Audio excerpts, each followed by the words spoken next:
محافل قرات کے درمیان قاریوں کے اوپر یا نعت خوانیوں کے درمیان نعت خوانوں کے اوپر یا کسی مجلس وعظ کے اندر مقرر کے اوپر نوٹ پھینکنا اور جا کے وہاں نوٹوں کی تھپیاں اڑانا، اس کے بارے میں شریعت کا کیا حکم ہے؟ تو انتہائی آسانی سے یہ بات سمجھ میں آ جائے گی، بس ایک بنیادی نقطے کو سمجھنے کی ضرورت ہے۔ دیکھو، قرآن مقدس اللہ کا پیغام ہے بندوں کے نام۔ اللہ پاک بندوں کو کمانڈز دے رہے ہیں کہ آپ نے اپنی زندگی کس طرح گزارنی ہے، جو صحیح گزار کے گئے وہ کیسے کامیاب ہوئے، اور جنہوں نے اپنی زندگیاں خراب کر لیں وہ کیسے ناکام ہوئے۔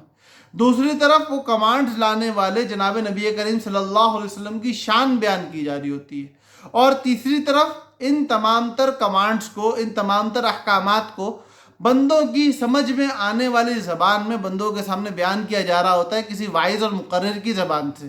بنیادی طور پہ ان تینوں کا مقصد اللہ کی نیابت ہوتا ہے۔ یہ اللہ رب العزت نے ہم تک جو باتیں پہنچائی ہیں ان باتوں کو مجمع کی سمجھ کے مطابق مجمع میں بیان کرنا، یہی قرات کی محافل کا مقصد ہے، یہی نعت خوانیوں کا مقصد ہے کہ دل میں جذبہ حب محمد صلی اللہ علیہ وسلم پیدا ہو، تاکہ محمد صلی اللہ علیہ وسلم کے لائے ہوئے پیغام پہ عمل کرنا آسان ہو جائے۔ اور تیسری بات، مقرر تو اس کا تو نفس سے کام ہی یہ ہے کہ وہ اللہ کے کلام کو بندوں کی سمجھ کے مطابق بیان کر کے بندوں کو سمجھا دے۔ تو اب خود سوچو کہ یہ کوئی تماشا ہے یا یہ کوئی انٹرٹینمنٹ کے لیے کوئی شو منعقد کیا گیا ہے، کوئی کانسرٹ چل رہا ہے؟ نہیں، انتہائی سنجیدہ مجلس ہے جس کے اندر انتہائی سنجیدگی کے ساتھ کام ہو رہا ہے۔ اب خود سوچو کہ کوئی بہت بڑی کانفرنس چل رہی ہے، ایک بہت بڑی کانفرنس میں ایک بندہ اپنی پوری پریزنٹیشن تیار کر کے اور بڑے بڑے بزنس مینز کے سامنے اور بڑے بڑے مجمع، ایسا مجمع جو کہ سنجیدہ لوگوں کا ہے، آگے کھڑا ہوتا ہے اور اپنی پریزنٹیشن کو بیان کرتا ہے کہ ہم آپ کے لیے یہ کام اس طرح کریں گے اور اس کے لیے آپ نے ہمارے ساتھ یہ تعاون کرنا پڑے گا آپ کو۔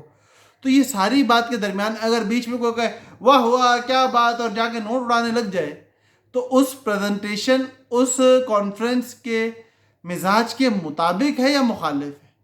خود محافل قرات، محافل نعت اور اسی طرح محافل وعظ کے خلاف ہے یہ بات کہ پیسہ اڑایا جائے۔ پھر اگر اس کو دکھاوے اور ریا کی نیت سے اڑایا جا رہا ہو تو یہ حرام ہے۔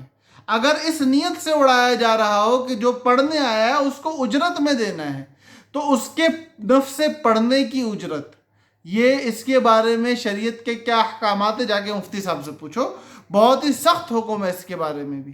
تو اس لیے آسان ترین راستہ یہ ہے کہ اگر آپ کو اچھا لگا ہے، آپ کا دل خوش ہوا ہے، آپ نے کہا یار ماشاءاللہ بندے نے بیان تو بہت اچھا کیا، بندے نے بات تو بہت اچھی کی، تو بڑا آسان طریقہ ہے، عزت کے ساتھ لفافے میں پیسے ڈالیں اور جب بیان وغیرہ ختم ہو تو جا کے ان سے مصافحہ کریں اور مصافحے کے درمیان لفافہ ان کے ہاتھ میں پکڑا دیں۔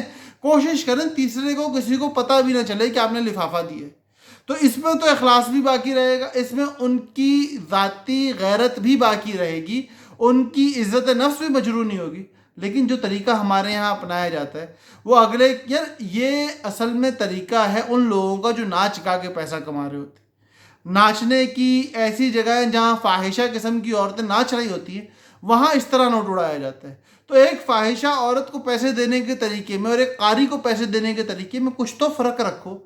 امید ہے بات سمجھ میں آ گئی ہوگی، اور انشاءاللہ آئندہ اگر اب تک اس طرح کی کوئی بات ہوئی ہو تو اس پہ توبہ کریں، اور اگر آئندہ کچھ اس طرح کی محفل میں دل کرے تو بتائے گئے طریقے کے مطابق ادب اور تمیز کے ساتھ ان تک پیسہ پہنچانے کا اہتمام کریں، نہ کہ اس طرح جس طرح فاحشہ عورتوں میں پیسہ لٹایا جاتا ہے۔ اللہ پاک ہم سب کا حامی و ناصر ہو۔ السلام علیکم۔